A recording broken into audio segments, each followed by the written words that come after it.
Olá, leitorizados, tímidos e apaixonados por livros, sejam muito bem-vindos de volta ao canal e vamos dando sequência à leitura do livro Drosófila. Estamos agora no capítulo 19. E o capítulo 19 é narrado pelo Kaique, O Caos Necessário. Por que estamos aqui? Preciso sentar e gostaria que se sentasse também. E, por favor, não me interrompa.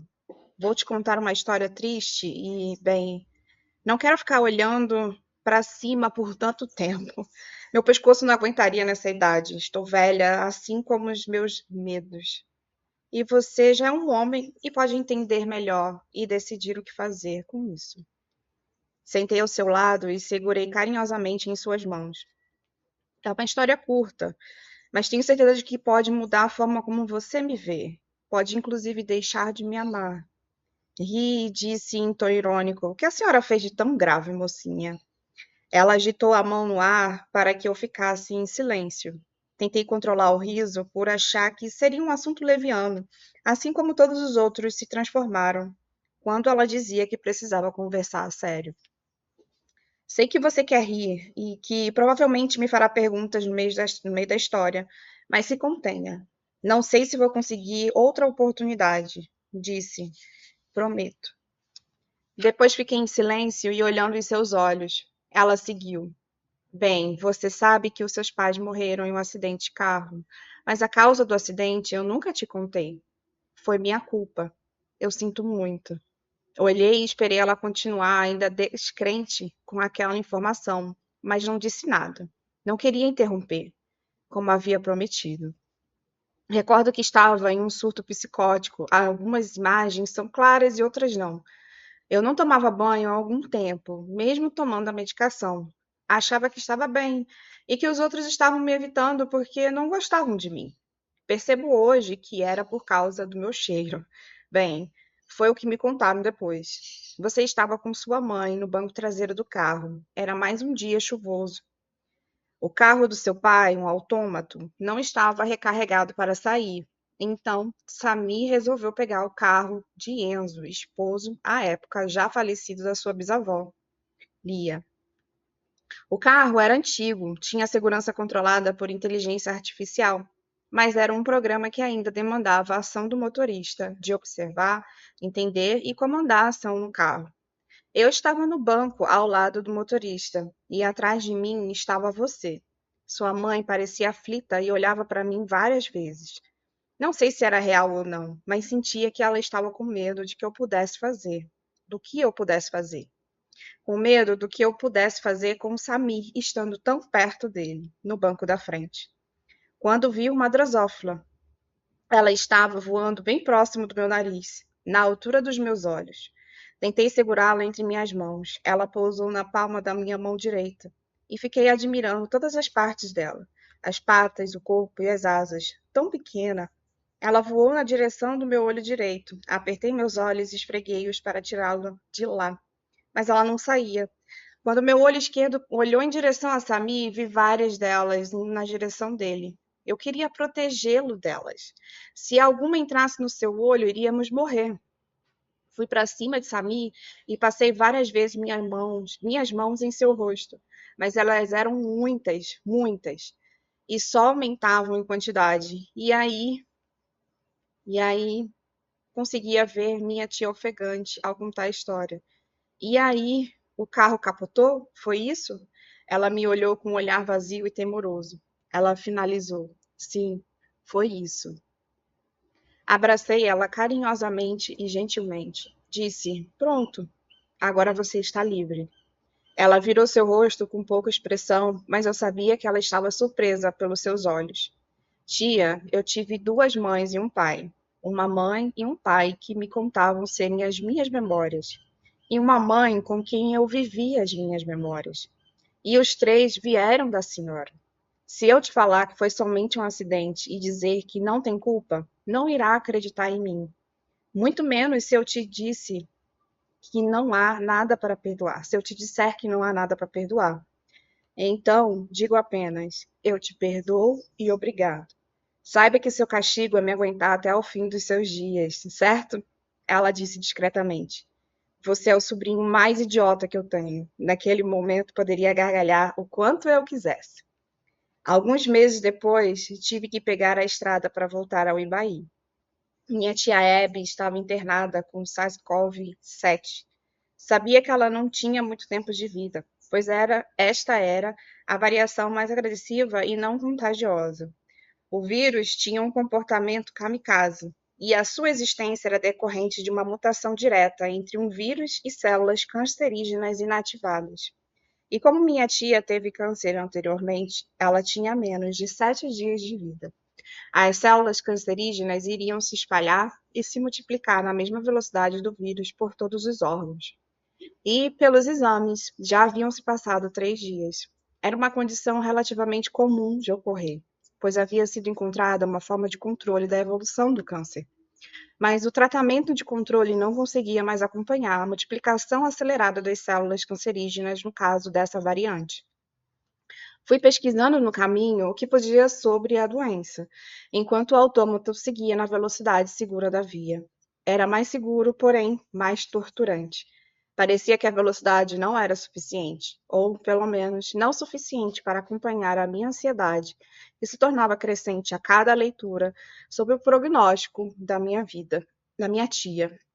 Quando cheguei à cidade, fui direto ao hospital, que ficava logo na entrada principal da cidade. As placas de fundo azul acima da pista com os dizeres: Seja bem-vindo ao Ibaí e preserve nossos recursos naturais. Suscitava boas lembranças, muito constratantes com as que eu viveria nos próximos dias. Respirei fundo e entrei pela porta do hospital. Apesar de ser uma cidade ainda pequena, o hospital havia se tornado referência na região no tratamento de pessoas idosas, voltada para a qualidade de vida da maior parte da população longeva. Quando finalmente cheguei no quarto da minha tia, fiquei temeroso com a cena que encontrei. Não havia equipamentos aos quais ela estava ligada. Minha tia Abby estava deitada e imóvel. Não havia enfermeiras por perto. Andei devagar em sua direção, receando tocá-la e sentir o corpo frio. Mas estava quente. Vi seu peito subir e descer em uma respiração suave de um sono profundo. Ela parecia estranhamente imóvel demais. Quando vi seu rosto esboçar um leve sorriso seguido de um "Ah, peguei você!", achou que estava moribunda, não é? Calma, paciência, está mais perto do que nunca. Vi ela gargalhando, a risada dela era contagiante, apesar da esquizofrenia. Não conseguia não rir junto. Logo, estávamos jogando cartas e depois ela estava recebendo chamadas de vídeos dos poucos amigos que ainda estavam vivos. No dia seguinte, de manhã, havia um banquete com frutas doces e queijos. Vi ela se esforçando para comer na tentativa de apreciar pela última vez aqueles sabores. Porém, ela não conseguia mais engolir ou sentir o sabor deles. Vi ela ficando irritada e suas energias se esvaindo com o passar das horas, por não conseguir respirar direito com os aparelhos que haviam sido recém-conectados às suas narinas. Os vômitos e evacuações involuntárias com sangue se tornaram mais frequentes no quarto e quinto dia. Ela estava definhando na minha frente. Ela foi ficando mais sonolenta no início do sexto dia, e na metade dele ela passou por um procedimento de limitação dos impulsos dos nervos de chegada no córtex cerebral, o qual consistia em injetar diretamente na base do crânio uma mistura de sais orgânicos com a presença de radicais de sódio e potássio e extrair o líquido gerado pela solução com a região. Essa mistura de sais orgânicos criava uma solução tampão com os íons, resultando em um descompasso entre o impulso de contração muscular que ocorre sinalizando a dor e a percepção dela, pois a solução tampão reduziria a disponibilidade de íons de potássio e de sódio, que são os principais elementos responsáveis pela alteração de potencialidade entre o interior e exterior da célula nervosa, que conduz à passagem de impulsos elétricos. Porém, a alteração do nível de acidez da região ocasionaria o acúmulo de líquidos, a chamada hidrocefalia. Para isso, era necessário retirar o líquido em excesso. Com um procedimento paliativo, minha tia Eve não sentiria dores extremas nos momentos finais. Nesse momento, a necrose dos tecidos vivos não causaria dor. Contudo, havia um momento específico para realizar esse procedimento, caso aceito pelo enfermo. Esse momento deveria ser antes da dor se intensificar, pois poderia desencadear em uma dor do membro fantasma. Assim, no último dia, ela não estava fora de si, como estaria se fossem ministradas medicações convencionais contra a dor. Ficamos conversando sobre a vida e as lembranças que ela tinha da infância. Naquele momento, ela lembrou da sua querida avó, Lia, de seus pais e dos meus pais.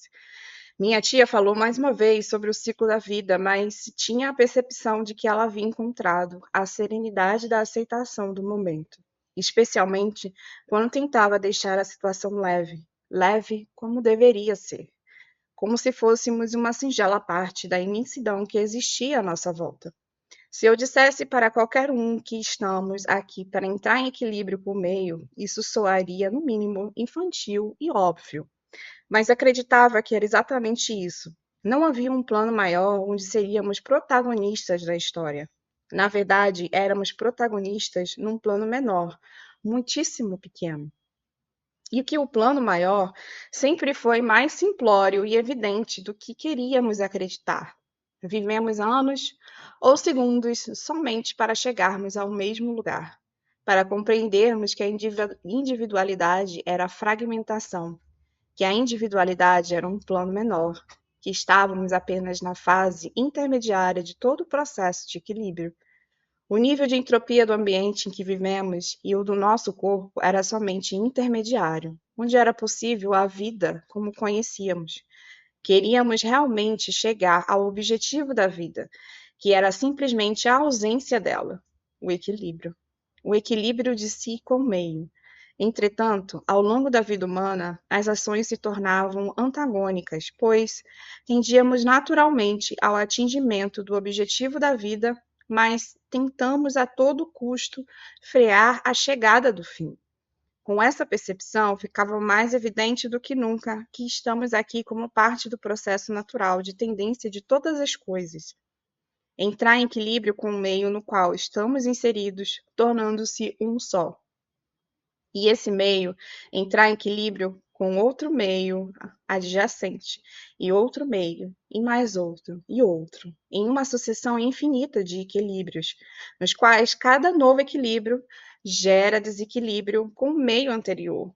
E assim compreendi o quão pequenas e desprezíveis eram as nossas necessidades, os nossos anseios, nossos desejos, nossas metas de vida, nossa passagem, a passagem da humanidade até a sua completa extinção. Elas eram importantes apenas para nós mesmos e para aqueles que nos amam. O universo nunca havia sido cruel nem benevolente, assim como a passagem do tempo também não era. Eles simplesmente eram guiados por uma única diretriz. Afinal, todo equilíbrio passa antes pelo caos. Esse é o final de mais um capítulo do livro. E nessa parte, ele se despede, começa a se despedir da tia dele, e ele também complementa a reflexão que ele fez no capítulo anterior, né? Não foi esse passado, o 18, acho que foi o 17, se eu não me engano.